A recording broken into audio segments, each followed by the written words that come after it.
Hello, good morning mga kayaya. It's walking time. Well, video ulit tayo.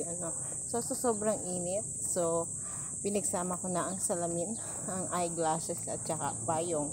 Sa sobrang init, kailangan talaga ay mag-protection tayo sa init, sobrang init. At saka, huwag natin kakalimutan, laging uminom ng tubig. Sobrang init po. So, kung makikita nyo is talagang yung paligid natin ay marami ng natutuyong halaman. So, tayo pa ba na tao ang hindi maapektuhan ng init? Yung mga halaman na ulanin arawin sa labas ng ating bahay is okay lang sila. Tayo kailangan talaga ng proteksyon sa mata, sa balat, at lalong-lalo na sa katawan. Kaya drink tayo din ng vitamins para kahit paano hindi tayo basta dapo-dapuan ng mga kung ano-ano sakit, lalo na ang vitamin C.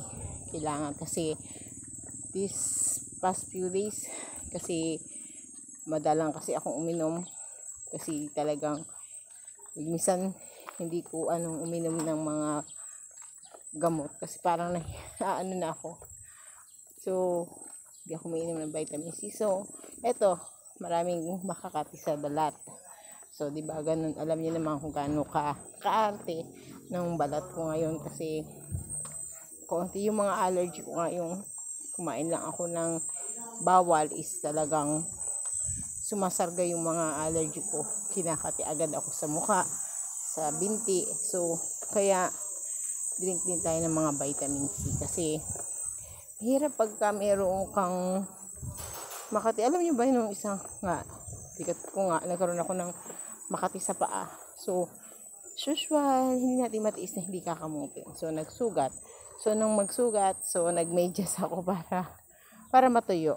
So, yun lang, tip ko sa inyo. Tsaka, kailangan ng lotion. More lotion, moisturizer sa balat. Para kahit pa paano, may tayo protection, So, ayun lang tip ko sa inyo mga kayaya. Good morning!